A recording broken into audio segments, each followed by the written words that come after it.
levando o nosso pensamento ao alto, rogar aos nossos amigos espirituais, às entidades, que, em nome de Jesus, em nome da espiritualidade superior, possam nos inspirar, nos proteger, nos auxiliar muito nas reflexões nessa noite, nesse nosso encontro, abordando os assuntos dessa obra maravilhosa entre a terra e o céu, e que hoje nós vamos abordar até um assunto muito interessante, que é sobre o processo de reencarne, à luz também de outros estudos que já abordamos aqui, né, na obra Missionários da Luz, que esses nossos amigos espirituais e todas aquelas entidades, espíritos amigos, que possam querer se aproximar, interagir junto conosco, que sejam todos muito bem-vindos e a nossa gratidão a todos, em nome de Jesus.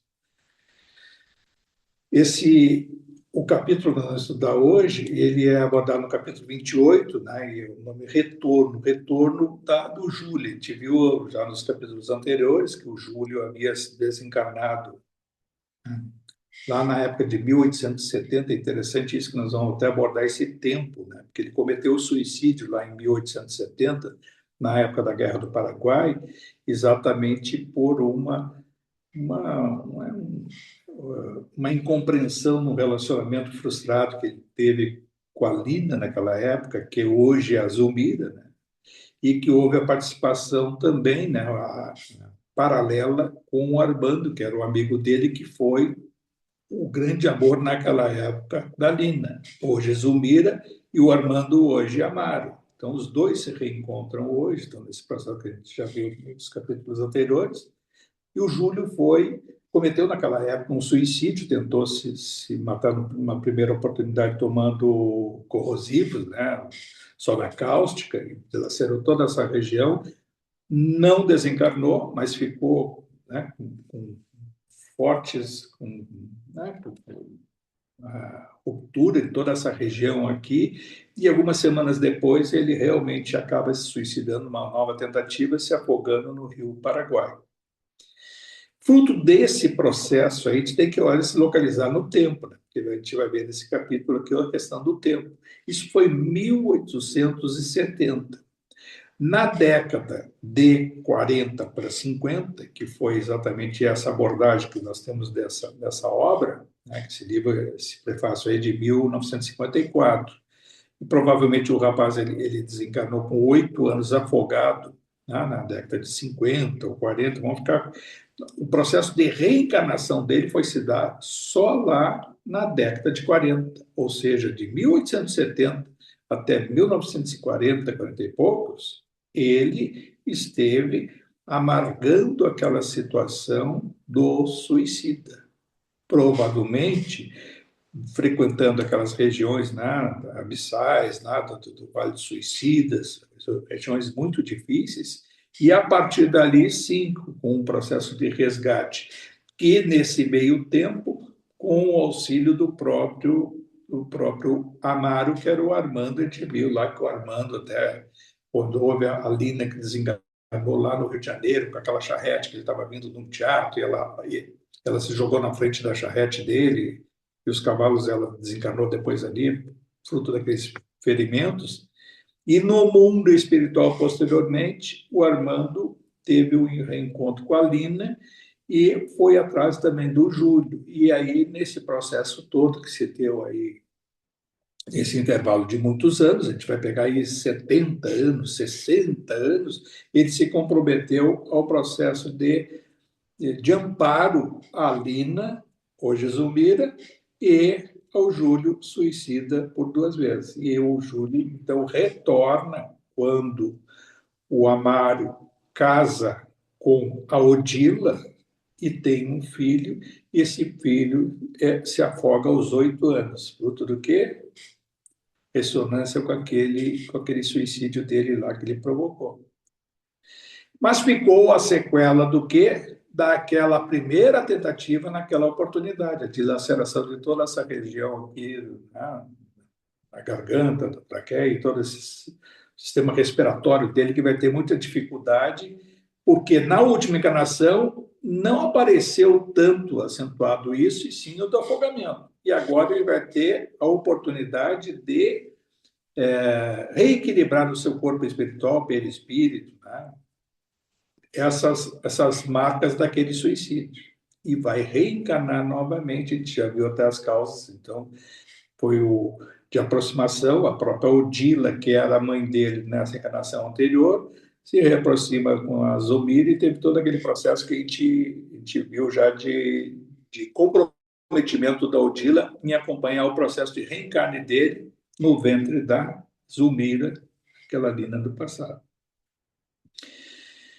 Então, nós vamos fazer a leitura e procurar também já falar os outros assuntos que a gente até já abordou há pouco em relação à obra até do próprio Inácio Ferreira. Retorno. Preocupados com o caso de Júlio, no dia imediato, indagamos do orientador sobre a planificação do serviço reencarnatório, ao que Clarice informou conciso. O problema é doloroso, mas é simples. Trata-se tão somente de ligeira prova necessária. Júlio sofrerá o aflitivo desejo de permanecer na Terra com o empréstimo do corpo físico a prazo longo. Entretanto, suicida que foi, com 2 tentativas de autoaniquilamento, por 2 vezes deverá experimentar a frustração para valorizar com mais segurança a bênção da vida terrestre. É subentendido que ele vai se apegar mais à encarnação, por um processo até de arrependimento, mas, mais uma vez, provavelmente não vai ter uma encarnação longa. Por quê?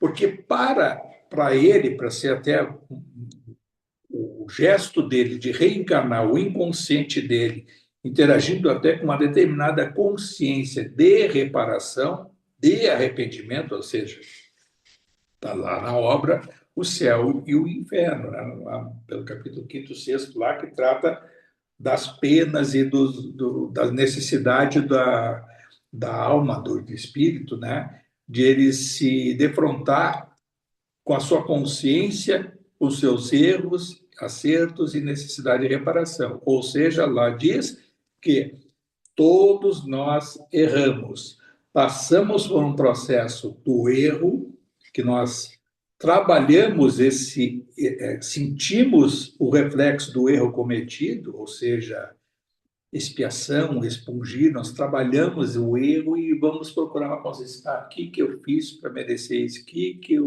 Como é que eu sei que eu errei, mas... E aí nós trabalhamos o erro, trabalhamos o auto-perdão, ou seja, nós temos a consciência do erro e levamos ao arrependimento. Posteriormente, necessariamente, tem a reparação. Todos nós vamos nos encontrar com um processo necessário de reparar erros, de reparar, não é só se auto-perdoando, falamos semana passada muito do auto-perdão, né? Perdoar quem possa nos ter ofendido e todas essas situações, mas a reparação é reviver aquela situação, não quer dizer que nitidamente aquele fato igual, mas uma situação vai ser colocada à nossa frente como oportunidade de reparação. Isso é fundamental. Depois de estagiar por muitos anos nas regiões inferiores de nosso plano, olha só aquele tempo todo, 70 anos, 60 anos, regiões inferiores de nosso plano, confiando-se inutilmente à revolta e à inércia, provavelmente ficou lá o Vale dos Suicidas, aquelas regiões que lá embaixo, a funila, né? Elas são bem restritas, e o espírito tem uma tendência a ficar dando volta, aquele estado de consciência, ele estava falando sobre as bolhas do início, né? Ele vai circundando um mundo monoideisticamente e se revoltando e sem se expandir. Fica um longo tempo até que chega uma hora a exaustão, exaure tanto as suas próprias energias que às vezes até o próprio auxílio que, né, a providência divina, a espiritualidade superior, os nossos amigos espirituais, aqueles que fraternamente agem em auxílio aos sofredores, podem se aproximar se aproveitando do estado de exaustão. Isso acontece em todas as situações da vida, às vezes até no mundo dos encarnados. Pega aí um viciado, um drogado, um alcoólatra, né? Uma pessoa que chega uma hora, a exaustão é tão grande que às vezes até aceita ajuda. E a ajuda é ofertada, começa o processo de ajuda, de auxílio, e vem uma oportunidade de despertar. Alguns jogam fora, tem as recaídas e tudo, né? Isso é um processo. Outros despertam e mudam de vida. Né? São casos até mais raros, mas acontece. É assim que se dá. Isso se dá no mundo dos encarnados e dá lá do outro lado também. Então, é essa oportunidade que muitas vezes os espíritos se revoltam com a situação que estão vivenciando, se culpam muito pelo erro cometido, em vez de trabalhar esse arrependimento e programando uma forma de reparação, se revoltam mais ainda e se fecham em si. E aí aquele processo de culpa, né, de autoculpa e de fechamento psíquico em que a pessoa não interage com o mundo exterior. E mostrando significativa expressão fisionômica, juntou: quem aprenderá sem a cooperação do sofrimento? Penso, contudo, no martírio dos pais, considerou Hilário, médico, colega ali do André Luiz. Aí vejam só, o que diz o Clarencio? Vai ter uma encarnação difícil e não longeva, vai ser curta também, como aquela que foi, de afogamento. Bom, mas aí o pai, a mãe, aí vão ter de novo, aí o Amaro e a Zumira, agora no caso, de novo vão ter uma encarnação difícil e sofrer de novo. Esse Amaro, de novo, perdeu é o próprio filho, o próprio espírito, mas pela segunda vez vai perder um filho, que coisa terrível.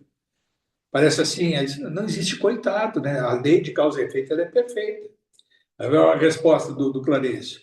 Meus amigos, falou o ministro generoso, a justiça é inalienável, não podemos iludi-la. Com o desequilíbrio emocional de Amaro e Zulmira no pretérito, Júlio arrojou-se a escuro despenhadeiro de compromissos morais e, na atualidade, reabilitar-se-á com a cooperação deles. Ontem, o casal, por esquecê-lo, inclinou-se à queda. Inclinou a queda. Hoje, por amá-lo, garantir-lhe-á o soerguimento. A palestra esmoreceu, talvez porque o assunto nos compelisse a severa meditação, ou seja, pretérito também do Amaro, que foi aquele Armando, da Zumbira, que foi a Lina. Né? Então, fruto daquele desajuste, também estão associados esses hoje, o Amaro, hoje a Zumbira. E aí é que também, aí já vê assim, como a doutrina espírita ela é consoladora, né? Nos dá essas ferramentas, a lei de causa e efeito, de compreender isso aí tudo. Quantas coisas que a gente enfrenta hoje na encarnação, e assim, mas o que fez para isso? E às vezes não são coisas tão graves, são coisas assim, são circunstâncias de dificuldades, de obstáculos, que facilmente, se a gente parar para pensar e meditar, pô, mas eu tenho uma coisa que martela volta e meia, vem essa situação comigo. Situação pretérita. Nós estamos associados à lei de causa e efeito.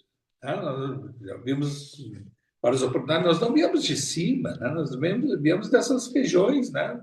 Desses paralelos inferiores aí, circundando a crosta terrestre, associados às nossas atitudes de passado. Então, esses reflexos são oportunidade de resignação, de se dar conta de erros cometidos e que nós estamos tentando reparar hoje com a nossa fraternidade, com a nossa paciência, com a nossa compreensão, né? E assim por diante.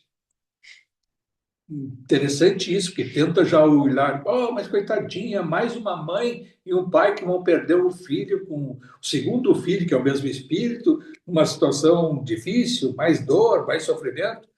Oportunidade, oportunidade. Tudo é uma oportunidade. Hilário e eu, refletindo na absoluta harmonia da lei, calamos-nos cismarentos à espera da noite, quando integraríamos a caravana da amizade que restituiria a criança enferma ao ninho antigo.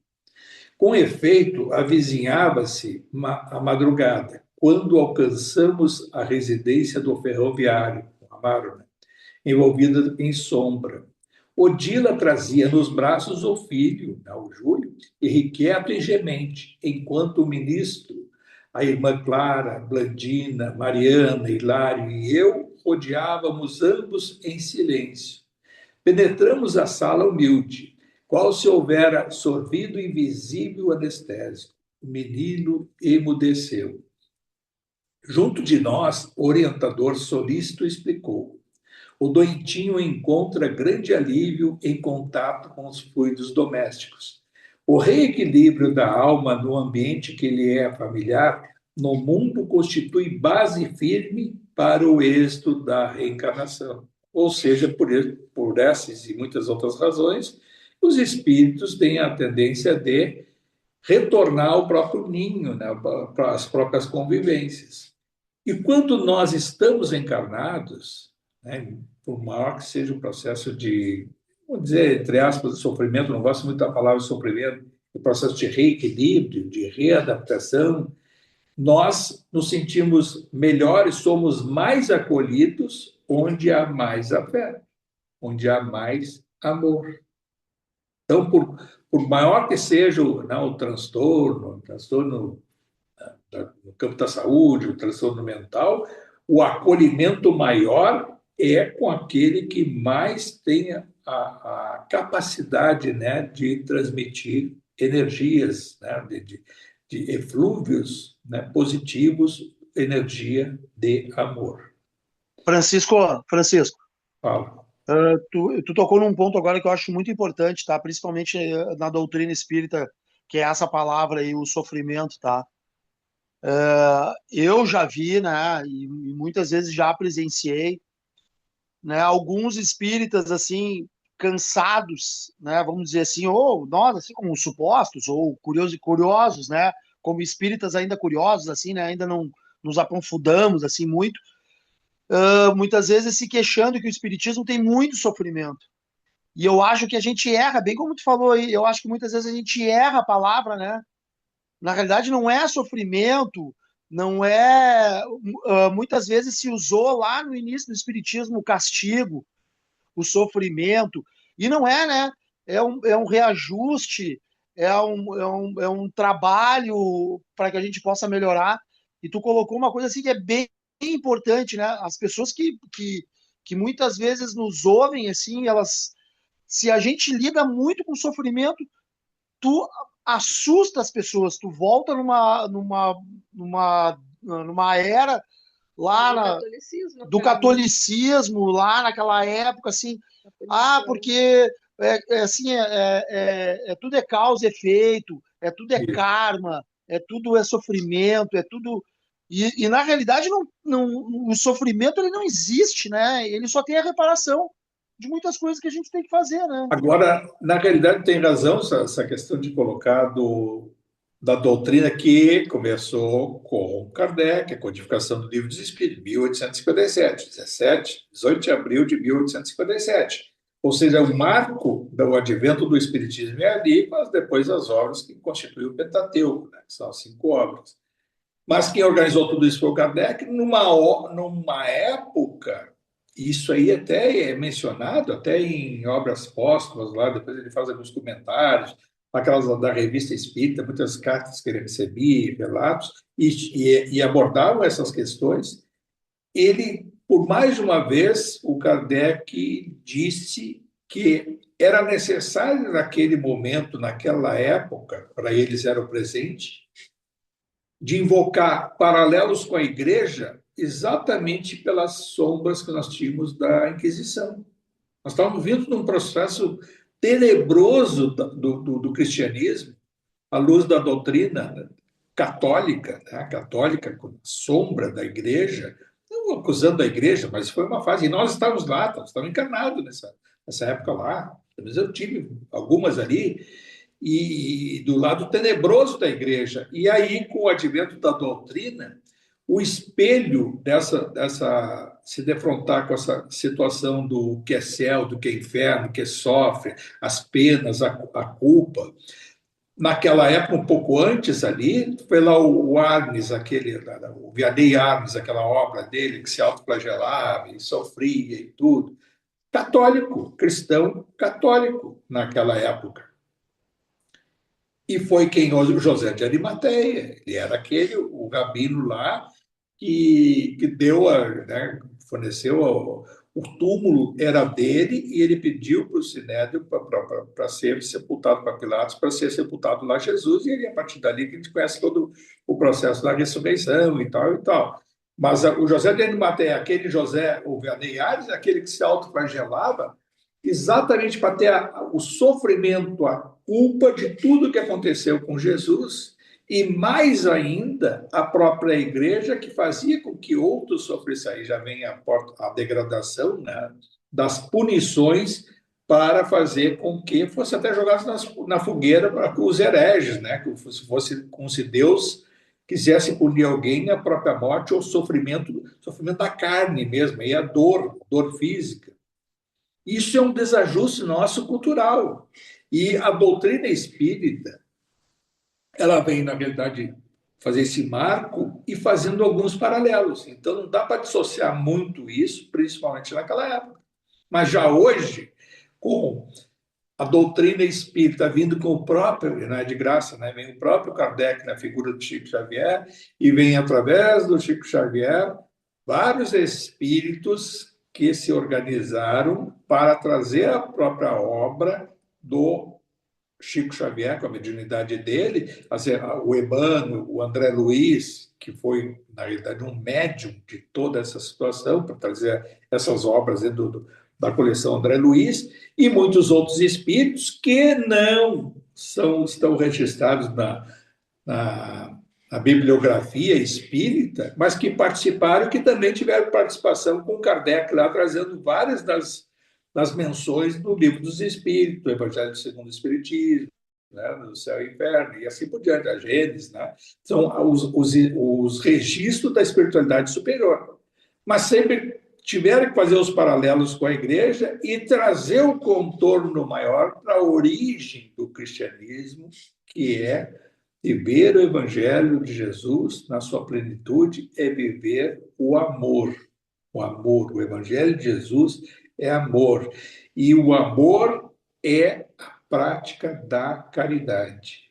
Se ama ajudando o próximo, se autoajudando, ajudando o próximo, compartilhando e sendo fraterno. Isso é o amor crístico, o amor do Evangelho de Jesus.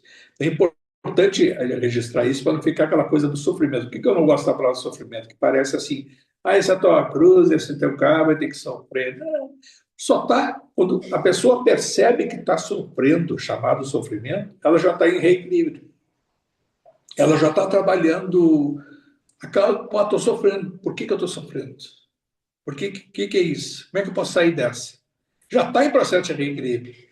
Agora, quem está no. Aí eu vou pegar esse caso aí do Júlio, que cometeu aquele suicídio, ficou lá longos anos lá embaixo, circundando, na Vale dos Suicidas e outras regiões mais infelizes, circundando aquilo ali, estava sofrendo sem consciência. Não, o espírito, quando está sofrendo mesmo e está se revoltando, ele não está em sofrimento se reequilibrando, ele está vivenciando uma autoculpa e querendo encontrar culpados. Né? Que tem uma coisa do espírito, da individualidade humana, no primeiro momento do seu fracasso, é de encontrar culpados, encontrar causa, hipotecando a outra situação, uma outra circunstância, fugindo de si.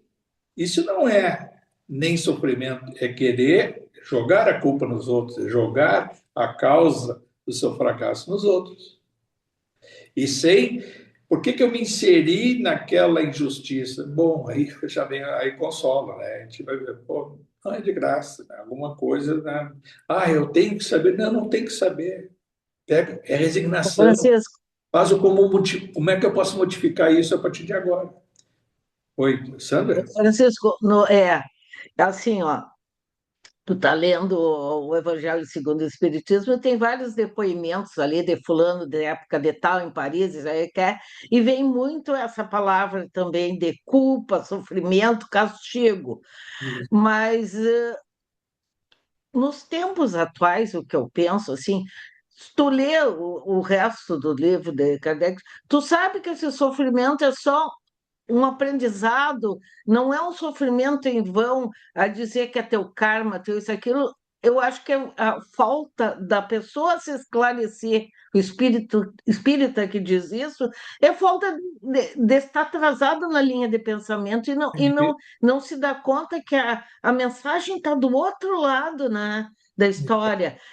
Tu está aqui, tu pode estar passando por um período muito difícil, mas alguma vantagem, alguma coisa aquilo vai te levar em termos de melhora. E E isso eu acho que as pessoas não enfatizam, ficam enfatizando a parte do sofrimento, a parte de achar que, principalmente, colocar culpa, que a culpa é uma coisa horrível que pode se isso, colocar numa pessoa, né? E são coisas da mentalidade do passado lá. Hoje em dia já se tem outra linha de pensamento em termos de espírito, né? isso é, é exatamente isso. Pessoas que, assim como a igreja, vou dizer assim, o catolicismo, Hum. ficou presa a coisas lá do passado e repete coisas na forma de dogmas e não quer discutir, não quer pensar. Também espíritas, estudiosos da doutrina espírita, que ficaram presos a essa forma de ver, de interpretar, nem vou dizer interpretar, porque se vai interpretar correto, teria que ser correto, mas de perceber a doutrina, o Pentateuco do Kardec, dessa forma, de incutir essa coisa da culpa, desse do sofrimento, a tua cruz, o teu isso, o pecado mortal, tu vai ser isso, tu vai ser aquilo. E aí, às vezes, até, porque o Kardec às vezes usa essa coisa do Deus, ele fala algumas vezes, Deus pune. Ele quis dizer o quê?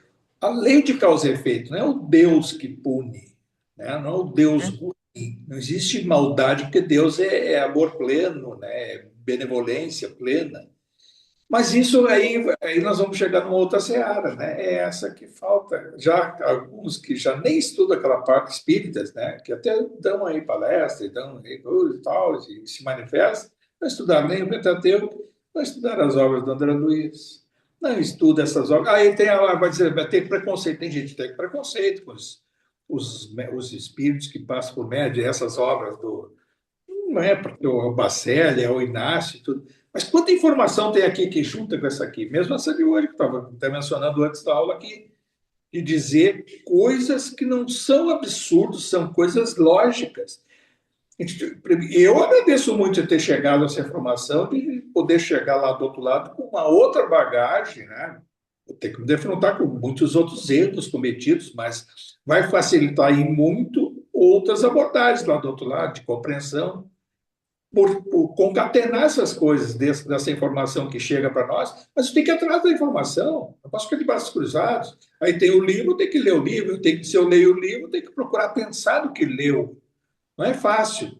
Né? Então, tem que ter disponibilidade, tem que ter acesso. Tá? Lógico, agora você tem o acesso, aproveita a oportunidade. Agora,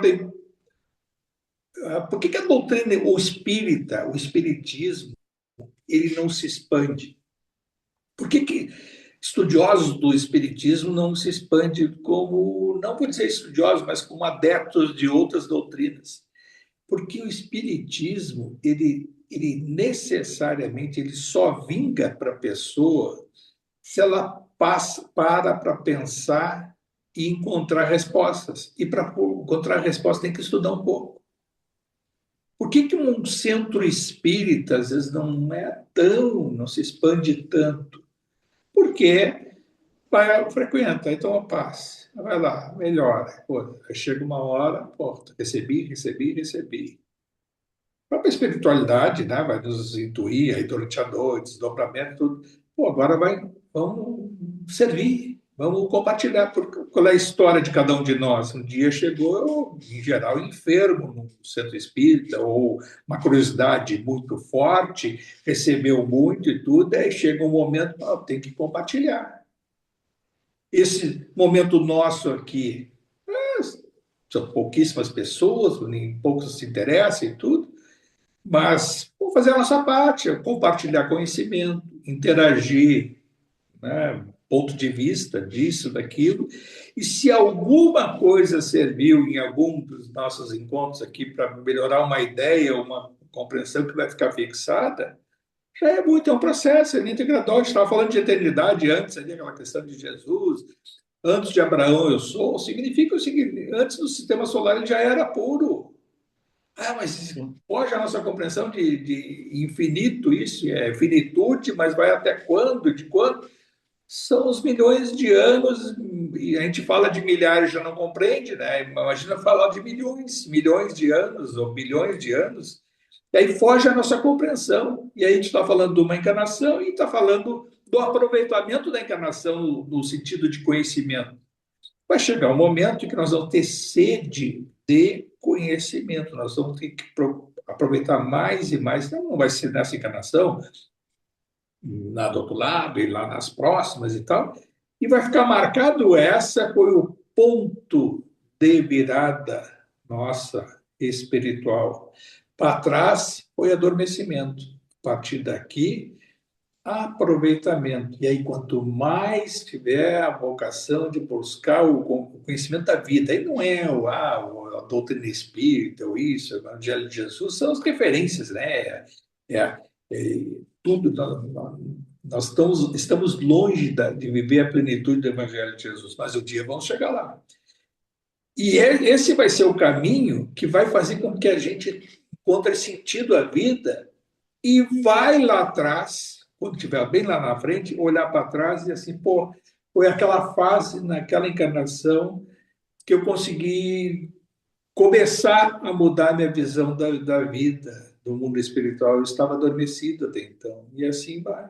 Se for isso, valer já para um ponto de referência, é muito, né? E aí a gente vai dizer assim, tá, mas e aqueles que estão em estudo, não estudam? Não, tendo um contato, né, incipiente ainda. Nós estamos ainda engatinhando nesse processo todo de contato com a doutrina. Imagina, e outros, cada um tem seu tempo, cada um tem o seu tempo. Né? Chegando no mundo espiritual, como estava falando antes, o Inácio fala que 50% vem de uma forma ou de outra, reencarna compulsoriamente, sem programar, sem aquele processo de ver como é que vai ser. Até às vezes está programado, filho desse daquele, com essas dificuldades, mas sem ter um programa, um programa de extensão, de programação do mundo espiritual, aquele como se viu lá no Segismundo, no Missionários da Luz. Vamos tentar É avançar. meio assustador isso aí, saber que é um nível tão alto assim de bolhas chegando aqui, né? O quanto nós ainda estamos atrasados no caminho, né? Mas é um processo, é um processo. São várias as bolhas, realmente. São as bolhas. Aqui a nossa crosta terrestre são bolhas que se estouram quando reencarna. Aí não quer dizer que aí essa simbologia de bolha, né, de não programar, não significa ser espírito ruim. Um espírito sem muita vocação para coisas transcendentais, mas se propõe a fazer isso, aquilo, eu tenho para viver, eu tenho que comer, para comer eu tenho que trabalhar, eu tenho que estudar, e mecanicamente fazem as coisas e tudo. Mas pouco também parar para pensar, pô, aí é na força que a gente diz assim, do buscar a oração, do buscar, o espírita prega o evangelho lá, uma habitualidade, né? Para ficar hábito, senão se perde no tempo. E para pensar, de noite, está lá o Santo Agostinho, disse na 919 do Livro dos Espíritos, está lá, diz, ele era padre, ele era lá né, que foi até, se transformou a vida dele, com 21, 22 anos, né, que teve a transformação espiritual dele, mais católico daquela época, e aí ele diz, eu aprendi, foi quando o meu despertar de consciência foi quando eu me habituei a cada dia, antes de adormecer, pensar no que eu fiz aquele dia. E eu pensava, então, fazia o balanço do que eu fiz de errado, o que eu fiz de certo, o que eu podia fazer melhor, o que eu fazia. Me habituei de tal forma que aí no dia seguinte, olha, eu já tenho coisas melhores que eu fiz. E foi. Ele encontrou o caminho do progresso dele, claro, feito com outras tarefas e outras vocações, e de reexaminar. Quantas vezes a gente para pensar? A gente chega na cama, às vezes, cansado, isso é até hábito, né? A gente chega cansado, quando vê, é porque está dormindo. Bom, tudo bem, dorme. Mas o quanto que se não dá 1 minutinho, 2 minutinhos de pensar algumas coisas, o que eu fiz hoje, o que eu vou fazer amanhã, pedir, agradecer as coisas que deram certo, se prontificar, modificar outras, onde a gente foi mais duro, foi mais, né, superficial. Isso é oração. Oração não é agora, alguma coisa, vou de joelho, coisa, claro, aí vem aquelas coisas da igreja, né? Tem que ficar de joelho, tem que... Não, pensar, pode estar caminhando, pode estar isso, quase dormindo, né? Pensar, agradecer, se comprometer a tentar ser no dia seguinte um pouquinho melhor naqueles pontos. Isso é o reexame, né, a espiritualidade, isso que faz com que o espírito cresça mais, que se prepare melhor por vir, e não importa qual a dimensão que vai estar aqui dos encarnados, lá do outro lado, o duplo superior, o duplo inferior, e também quanto mais lá do outro lado acha que vai por de cima, mais vai ter consciência que vai ter que descer para fazer o resgate dos que ficaram naquele nosso passado sombrio. A gente fica pensando às vezes, quero isso, quero ir para um lugar bom. Quando tiver um lugar bom, vai se sentir um vazio de não merecer tanto aquilo, mas de buscar aqueles que ficaram para trás. E quanto É mais isso que eu tiver aquele penso. sentimento de irmandade em Jesus, mais a gente vai se desapegar de só querer buscar os nossos, que a gente tem isso ainda hoje, né? Preocupa com os filhos, com o marido, mulher, os irmãos, os amigos mais queridos e tal. Esses que a gente fica pensando, e esses que a gente vai levar lá para o outro lado, dizendo assim: estou apegado aos meus. Mas quando a gente ampliar esse sentimento de irmandade em Jesus, irmandade crística, aquela coisa mais ampla, mais vai ter a necessidade de dar descida para buscar aqueles que ficaram. Lembro lá, a gente estudou, foi no Obreiros da Vida Eterna, aquela descida que aí o, os espíritos percebem que aí em determinado momento Jesus que desceu, né, a espiritualidade inferior para fazer o resgate foi um sentimento dele de muita humildade que exemplificou para muitos espíritos que a partir dali modificaram o seu pensamento, dizer assim, tipo assim, Jesus, que Jesus desceu para buscar. Quem sou eu para ficar aqui na plenitude, ficar de tempos em tempos nós vamos ter que descer a buscar os lá de baixo. Ô Isso Francisco, é a necessidade que todos nós vamos carregar sempre, cada vez mais. Fala aqui. um exemplo bem mais simples que esse aí é o da Alcione, né?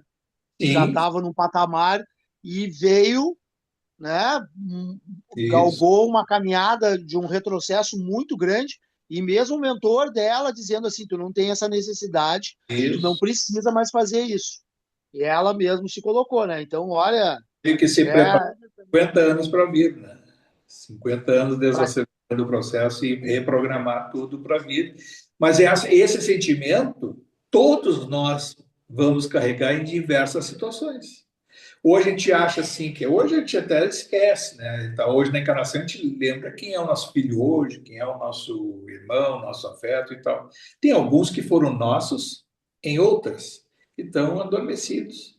Quando o espírito tomar uma consciência de quem são, olha que essa história que está vendo do Júlio, um Júlio desses 60 anos atrás, estava lá naquela relação suicida. Por que que agora, então, está retornando pela segunda vez filho do Amaro? Pô, ficou uma coisa presa lá do passado, se sentiu o Amaro, né, que era o Armando naquela época, necessitado de auxiliar, de reparar. É um amor, é um amor, é um sentimento muito bonito.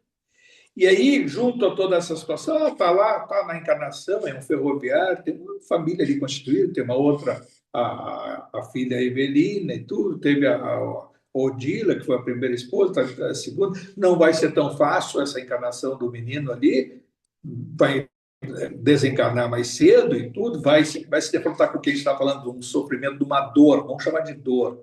A dor da perda, a dor do afastamento, sim, mas olhando para trás, vai se sentir muito bem. Que bom, lá adiante, um pouquinho mais adiante, ou nos desdobramentos, quando vir a perder novamente, ou desencarnar o Júlio de novo, vai no mundo espiritual, aí sim, quem sabe, vai estar muito mais maduro para ler o processo todo daquele passado e aí inserindo ali a Odila, a própria Zumira, para se dar conta que até então ela não se deu conta que é a Lina, né? Então, todo essa circunstância. E nós também.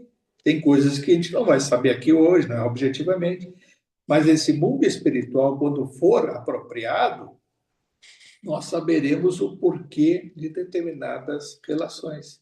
E o que o espírito às vezes se volta quando ocorre isso, de despertar a consciência de quem era que estava comigo, que conviveu na encarnação, e não era tão boa a convivência, eu tive pouca paciência, eu tive isso, aquilo, e lá do outro lado percebi, olha, esse é aquele, lembra? Ah, não te lembra, né? Mas 1800 e não sei quanto, que foi aquele, que isso, que aquilo, e que tu te comprometesse, já percebesse, até tivesse junto em convivência indireta, né? E aí o espírito, se soubesse eu teria feito mais. Se eu soubesse eu teria me dedicado mais a ele, mais a ela. Se eu soubesse eu teria dado mais amor, eu teria tido mais compreensão. Como, mas tudo bem, aí vai ser consolado, né, por amigos espirituais. Não, fizesse das nossas imperfeições servisse à medida do possível. Quem sabe numa nova oportunidade seja mais do que foste ou que se propõe a ser e tal. É assim a vida, né? Então, tá avançar, senão vai muito tempo. Irmã Clara fez expressivo aceno e nosso instrutor penetrou sozinho a câmara conjugal, sem dúvida para certificar-se quanto à conveniência de confiarmos o pequenino à sua futura mãe. Então estava o casal já no leito, né? E iam adormecer e tal, e deu relação sexual que ia gerar essa fecundação. Transcorrido alguns minutos, Clarencio veio ao nosso encontro convidando-nos a entrar. Enternecedor espetáculo desdobrou-se à nossa vista. Zulmira, em espírito, e já ela dormindo, estendeu-nos braços fraternos. Estava bela, radiante de alegria. E quando recebeu Júlio, aconchegando-o ao próprio peito, pareceu-me sublimada Madonna, aureolada por maternidade vitoriosa. Odila chorava. Olha só que transformação da Odila, né? Aquela obsessora hoje ali auxiliando num ato sublime. Clarencio ergueu os olhos para o alto e orou em voz comovedora. Senhor, abençoa-nos de almas entrelaçadas na esperança em teu infinito amor e no júbilo que nasce da obediência aos teus desígnios, aqui nos achamos acompanhando um amigo que volta à recapitulação. Dá-lhe forças para submeter-se ao resignado à cruz que lhe será a salvação. Ó Pai, sustenta-nos na grande estrada redentora em que o obstáculo e a dor devem ser nossos guias. Fortalece-nos o bom ânimo e a serenidade modera-nos o coração para que saibamos servir-te em qualquer circunstância. Sobretudo, Senhor, rogamos-te, auxilies a nossa irmã que investe sagradas aspirações femininas ao apostolado maternal. Santifica-lhe os anseios, multiplica-lhe as energias para que ela se honre contigo na divina tarefa de criar. A palavra do ministro, saturada de paternal amor, desse amor que nos atinge o espírito até a fonte oculta das lágrimas, levaram-nos à comoção. Zulmira, todavia, sensibilizou-nos ainda mais, atraída pelo poder magnético da oração. Avançou com o menino colado ao regaço até junto de nosso orientador. Ajoelhou-se. Aquela humildade ingênua lembrava-me a narração evangélica da viúva de Naim com o filho morto aos pés do Cristo e não pude conter o pranto que me vertia no coração. Essa passagem aqui da Bíblia está no Evangelho de Lucas, lá, né? É aquilo que eu até estava falando antes, a questão do Evangelho de João, que João dizia que se todas as coisas que Jesus fez e disse estivessem gravadas em livros, não haveriam livros para registrar tudo. Porque foi assim, os 2, 3 anos do apostolado de Jesus, tendo uma imensidão de fatos e de situações. A gente falou semana passada sobre as parábolas, né? Estava a Karen falando sobre as parábolas, e que ele tentava até para fixar ao máximo as coisas serem ditas por comparação, para ficar assim a ideia compreendida e não o fato estrito na linguagem, no caso até que quando ele se comunicava pelo aramaico, né? Que é uma comunicação, é um idioma muito restrito. Então, o sentido das palavras ele se restringe à compreensão. E por isso que Jesus nos falava e nos registrou muitas o seu pensamento através de parábolas. Essa passagem que até é pouco mencionado isso no cristianismo, que foi uma das coisas mais bonitas, que não foi nem o próprio Lázaro, né? Foi que Jesus, veja só, essa viúva de Naim era uma senhora, uma viúva, ela perdeu o marido e tinha um filho único. Naquela época, quem sustentava, né, a própria família por inteiro era o varão, era o marido, o pai, né? E a viúva era a dona de casa, e tinha um filho único. E geralmente até a mãe que tinha um filho homem tinha uma garantia, né, se fosse o rapaz já adolescente, ficando adulto, de sustento da família, porque ele que ia trabalhar para sustentar a mãe viúva. Isso era assim, né, até cultural. Essa mulher ela perdeu o marido e o filho estava num roteiro, né? Estava passando essa passagem bíblica, ela descreve, o Lucas diz, baseado no quê? Lucas não conviveu com Jesus. Lucas descreveu todas essas coisas do próprio evangelho na convivência que ele teve com Maria de Nazaré. Ele aprendeu muito, tanto é que é o evangelho que mais fala da vida até de Jesus como criança, como adolescente, aquela passagem que poucos conhecem, né, que até os 12 anos, aquela questão dele lá no templo, né, e deixando os doutores da lei estupefatos da sabedoria que ele tinha. É porque não é o Lucas que conviveu, ouviu isso de Jesus, foi Maria de Nazaré, mãe de Jesus, que contou para Lucas. Não só para o Lucas, mas também muita coisa que o Paulo de Tarso também teve essa convivência com Maria. Mas aí, então, essa viúva, ela estava indo, o ato fúnebre estava sendo levado, o caixão, né, o esquife, né, onde o rapaz ia ser sepultado. Jesus se comoveu tanto com a situação que ele se aproximou e tocou no esquife, no caixão do menino, e rogou ao pai, e aí ele mandou, claro, as energias e disse: meu filho, sai daí. Mandaram abrir o caixão e o rapaz, e a criança, o adolescente, sei lá, pela idade que tinha, saiu e ele houve um processo de restabelecimento, revitalizou aquele corpo físico, e aí houve um chamado de mais um dos milagres da seria do ressurgimento, da ressurreição, como foi do Lázaro, como foi desse, como mais alguns casos que se sabe pela espiritualidade que ocorreram e poucos registram, né? Então, essa parte ela é muito bonita e comovedora, porque não foi assim uma coisa, vou fazer por isso, foi um sentimento que Jesus teve da dor daquela mãe perdendo um filho, sendo recém-viúvo. né? Então, é a famosa narração evangélica da viúva de Naim. Igualmente tocado por aquele gesto espontâneo de confiança e fé, o ministro voltou-se para ela, afagou-lhe a cabeça, transfigurado.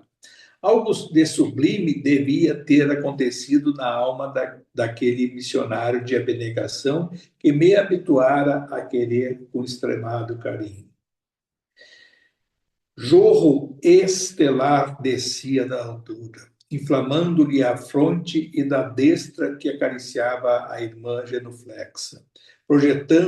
Projetavam-se raios de safirina luz. Maravilhosos instantes de expectação correram sobre nós. Em seguida, sustentando-a nos braços, Clarencio reergueu-a, conduzindo-a ao leito com a criança.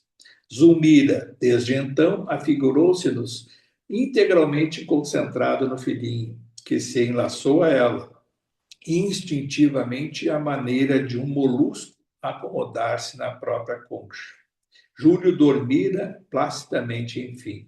Abraçado ao colo materno, parecia fundir-se nele. De outras vezes, acompanhara trabalhos preparatórios de reencarnação. Aí o André Luiz falando isso, ele está remontando lá aquela questão do Missionários da Luz, do Segismundo, daquela coisa, lembra daquele corpo perfeito, do planejamento e tudo. E aí, então, ele diz assim, ele já tinha acompanhado outros atos preparatórios de reencarnação, que exigiam um concurso ativo de técnicos do assunto, de benfeitores da vida superior. Mas ali o fenômeno era demasiado simples. O corpo sutil, como se justapunha aos delicados tecidos do perispírito maternal, adelgando-se gradativamente aos nossos olhos. Irmã Clara e as companheiras auscularam a futura mãezinha que tentava recuperar o corpo denso, conduzindo consigo o pequeno e confortado desfalecente. Retiramo-nos, tomados da alegria que nasce pura da obrigação bem cumprida. Aqui só antes de avançar tem duas questões. Primeiro, por que esta reencarnação ela foi mais simples? Porque ela ia durar pouco. Até a gente vai ver agora mais adiante que eles vão perguntar como é que se dá a reencarnação quando é uma coisa mais complexa. O que é mais complexo? Quando o projeto futuro, porque essa reencarnação foi programada, então ela foi acompanhada, ela foi monitorada, mas por uma necessidade premente, por quê? De restabelecimento do corpo espiritual pelo processo da reencarnação para aliviar essas dores nessa região que o menino ficava lá, em processo até de tentativa de recuperação e não se recuperava, e só a reencarnação para o que dá o adormecimento, alívio da dor e no aconchego daqueles que o amam, no caso o Amaro e a própria Zulmira, né, a Lina do passado, essa aproximação afetiva dos espíritos envolvidos com adormecimento pelo processo da reencarnação e aliviar muito e resolver praticamente aquela situação daquele suicídio cometido lá em 1870. E aí pode perguntar assim, tá, mas aí por que ela não foi tão programada? Porque vai ser uma encarnação curta. Você vai ser aí 8, 10 anos, 12 anos, vai ter uma patologia nessa região, fruto de infecção e de coisa, e vai desencarnar cedo. Então, não precisava ter programado, vai lá, ter o corpo perfeito, o programa vai mais adiante. Lembra aquela que estudou também, a encarnação completista? Tá, então não me vem aqui antes dos 70, ou antes disso. Tem uma idade mais ou menos programada, nunca é estanque assim, do dia tal. Porque então, o poder do livre-arbítrio, nós estamos inseridos individualmente e coletivamente. Então, são circunstâncias que muitas vezes podem intercorrer no nosso caminho, situações que fogem ao nosso controle absoluto. E isso também é a parte bonita da vida, né? Imagina só se as coisas fossem assim, né? Programadas, tanque, que é isso, aquilo. É lógico que se sabe que, em termos de espiritualidade sublime e superior, Até o resultado, a resultante da soma dos poderes exercidos do livre-arbítrio individual e coletivo, a espiritualidade superior, em geral, até sabe, mas isso fora do nosso controle e não é nem tão importante sob esse ponto de vista. Então, vejo que aqui o Júlio, ele, aí pode ter mesmo outra pergunta que vão fazer, podem fazer, né? Porque à luz do que a gente já estudou. O Segismundo, quando se estudou, não vou nem falar do Segismundo, vamos falar da.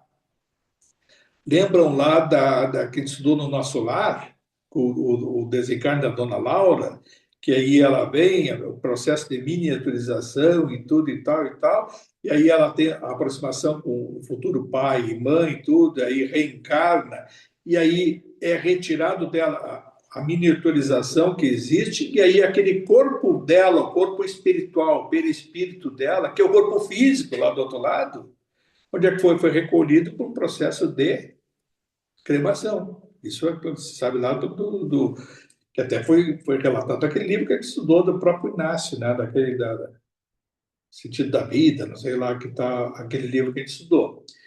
E relata ali e se sabe pelo nosso lar como é que se deu isso, né? E que tem um processo de miniaturização no departamento de regeneração do nosso lar. Esse menino aqui, ele ali não está descrito aqui, mas é onde é que foi? Ele foi adensado, ó, o espírito dele, corpo espiritual, aproximado do ventre da Zulmira e o processo do embrião e tudo. E onde é que ficou aquele menino que estava lá? O corpo espiritual dele, de 8 anos mais ou menos, dilacerado, essa coisa, faleceu.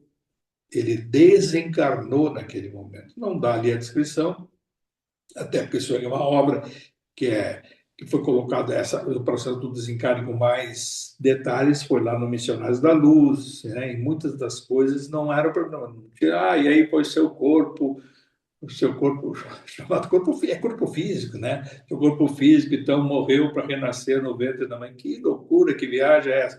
Mas é assim, é assim.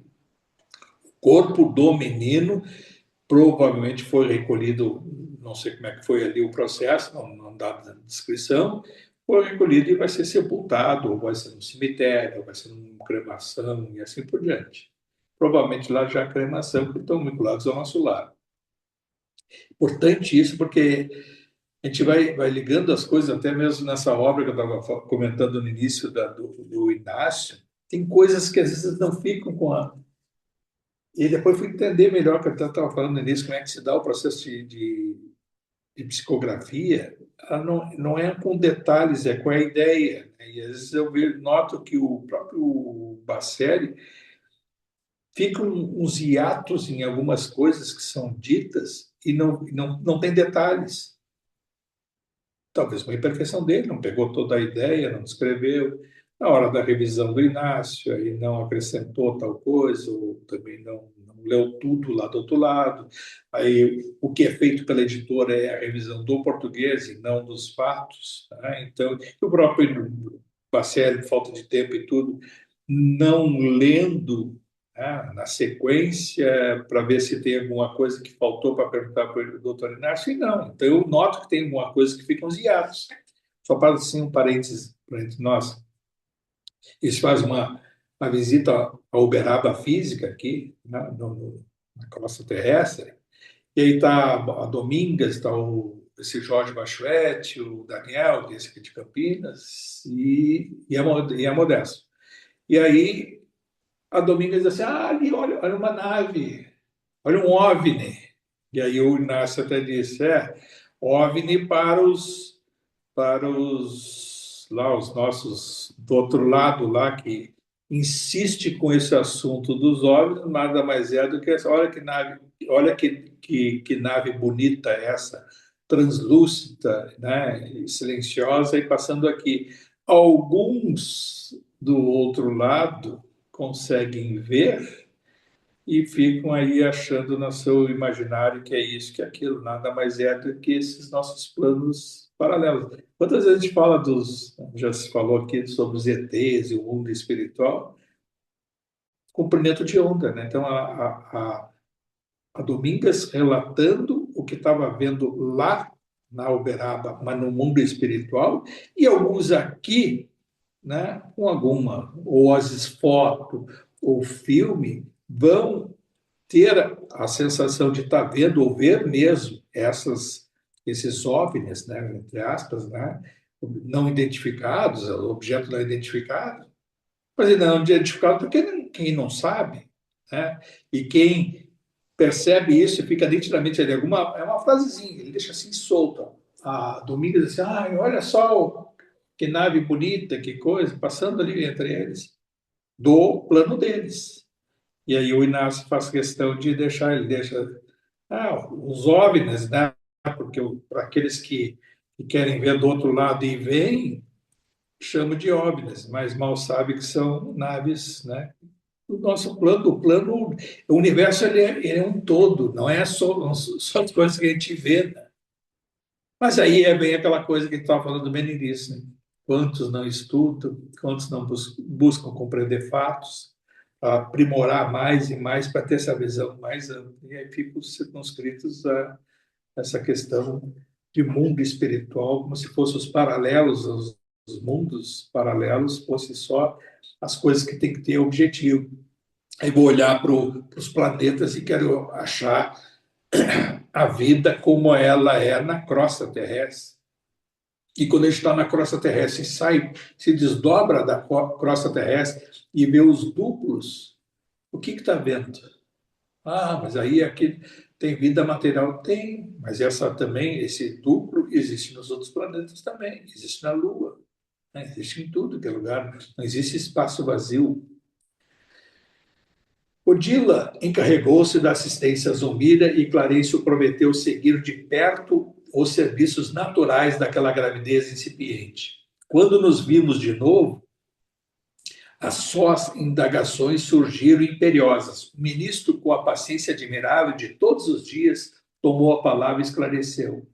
A reencarnação, no caso de Júlio, não reclama de nossa esfera cuidados especiais. É uma descida experimental ao campo da matéria densa e com interesses tão somente para ele mesmo e para os familiares que o cercam. Ou seja, essa encarnação culta de um jovem que tinha uma relação afetiva, vai ser com o pai Amaro, com a Zulmira, com a irmã Evelina, lógico, e acompanhamento espiritual desses envolvidos. Uma encarnação mais curta que não vai envolver muitas outras coisas. Por isso que ela foi mais simples, como eu já falei.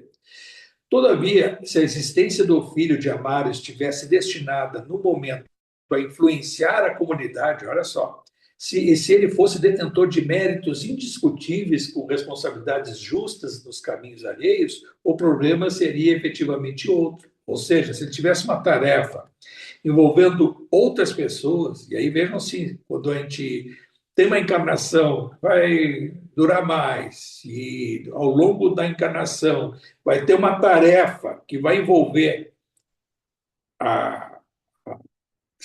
vai envolver uma comunidade e que vai ter uma influência coletiva, o preparo é maior, o acompanhamento, inclusive, é maior. E nisso a gente pode incluir todas essas profissões ou situações profissionais que envolvem o processo de liderança e de influência em coletividades. Um professor que vai ser uma referência para os seus alunos, pelo menos durante aquele período que está sendo professor, um dirigente, né, um executivo, alguém que tem uma tarefa que vários liderados vão estar sob o seu jugo, né, sob as suas ordens.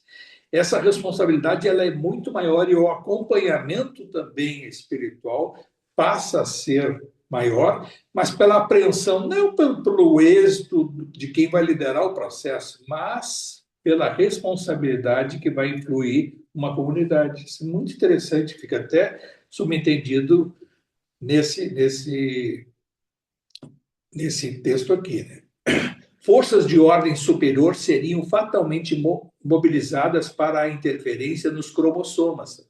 Veja só lá no Missionários da Luz. Lembra que até houve interferência, conforme era o caso de reencarnação, de interferir nos cromossomas, garantindo-se o embrião do veículo físico de maneira adequada à missão que lhe coubesse. Vai ser conforme for o projeto da encarnação, quando ela é bem elaborada, até nos cromossomas eles vão interferir para que seja o seu corpo, futuro corpo físico, compatível com aquela missão que vai ser. Não significa missão superior, missão a ser executada com um plano envolvendo uma coletividade.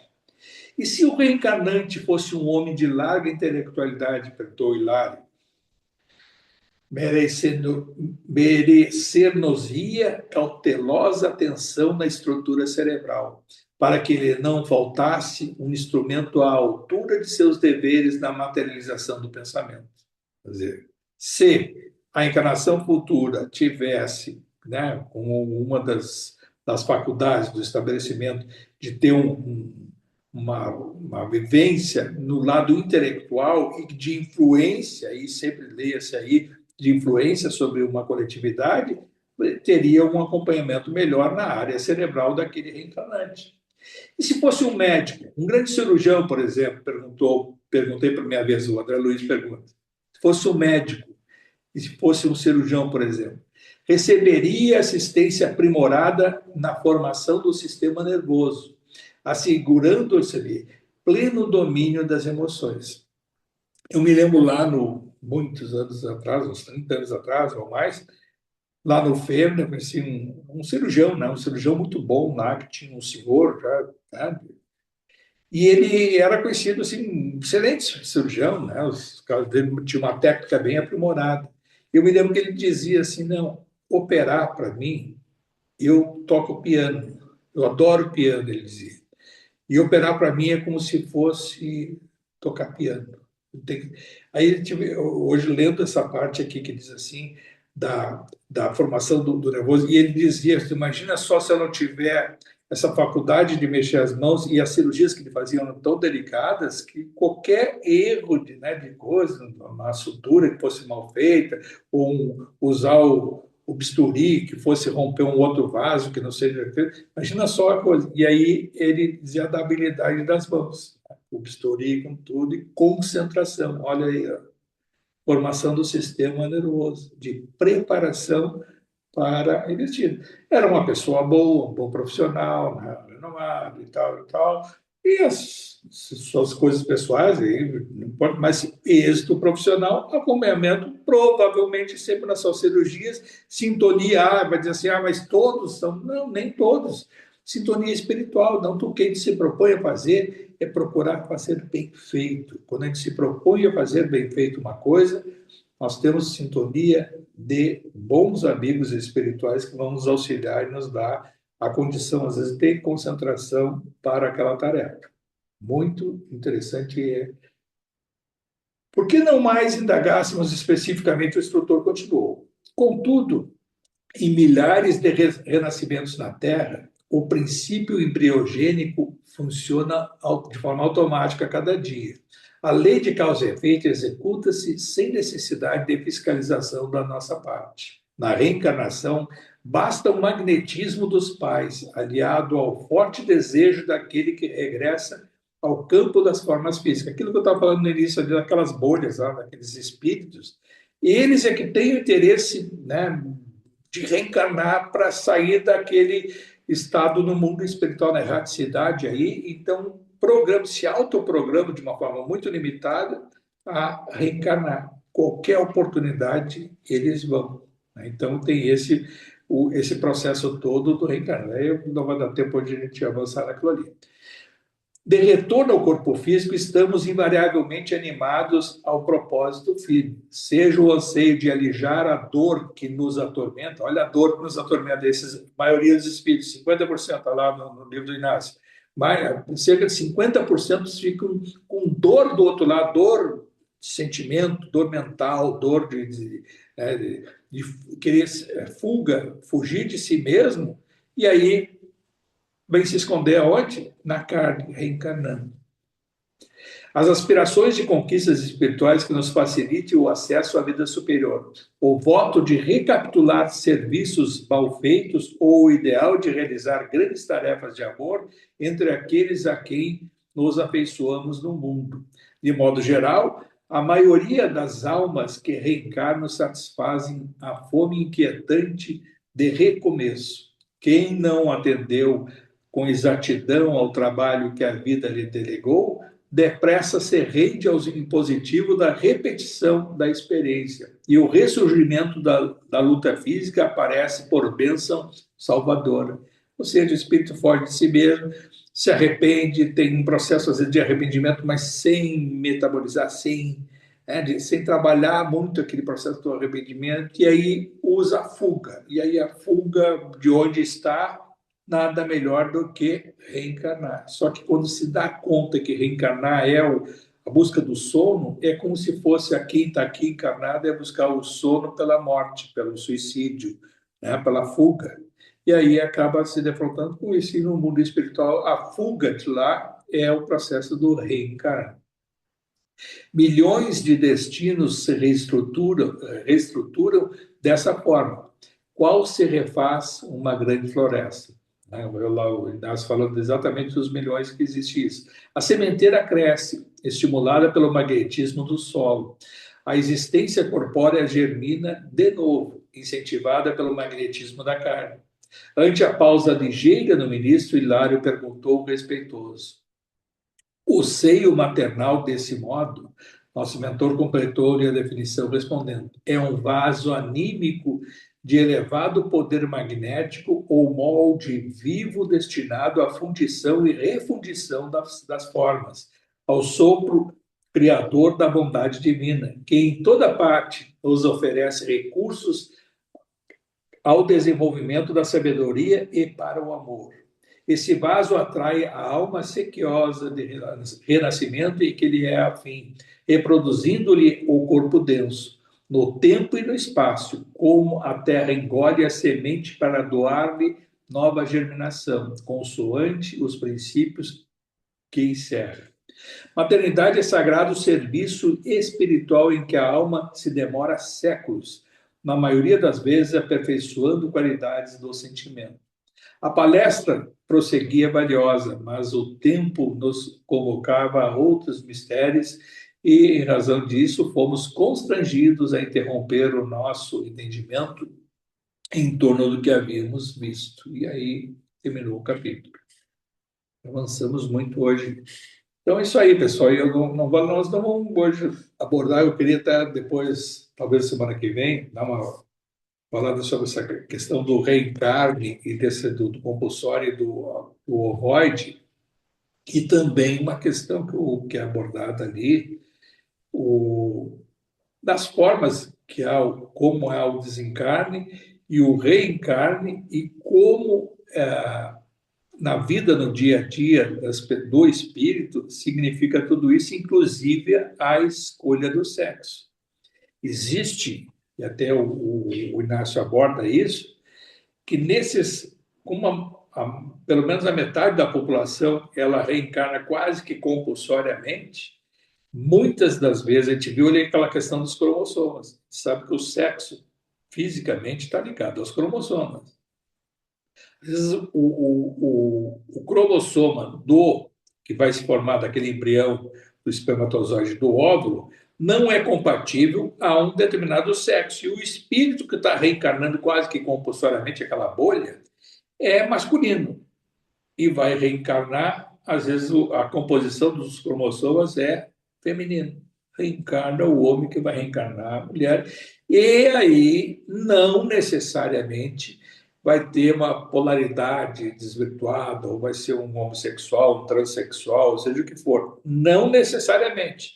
Mas, em virtude disso, muitas das situações dessa de gênero, que se debate muito na atualidade, é em vista dessa busca enlouquecida pela reencarnação, que cada vez está menos suscetível, né, de disponibilidade para a espiritualidade. Por incrível que pareça, hoje as oportunidades para reencarnar compulsoriamente essas bolhas, elas são menos acessíveis do que já foi no passado, porque o número de espíritos que estavam nessa fila não era tão grande como é hoje.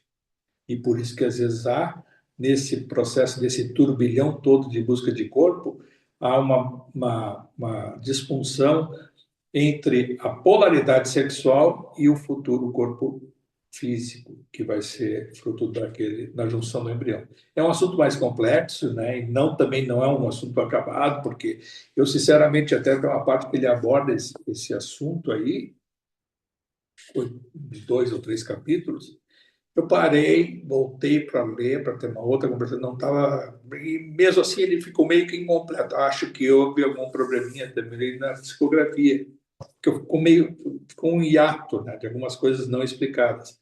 Mas as obras também do Inácio, eu vi já ao longo de muitas outras obras, tem assuntos que ele aborda assim de uma forma meio que, né, geral, fica incompleto, e adiante lá em outras obras, em outras oportunidades, ele acaba até se externando mais ou se dedicando mais ao assunto. Então, levar nosso pensamento em gratidão. Agradecer a espiritualidade, agradecer essa oportunidade.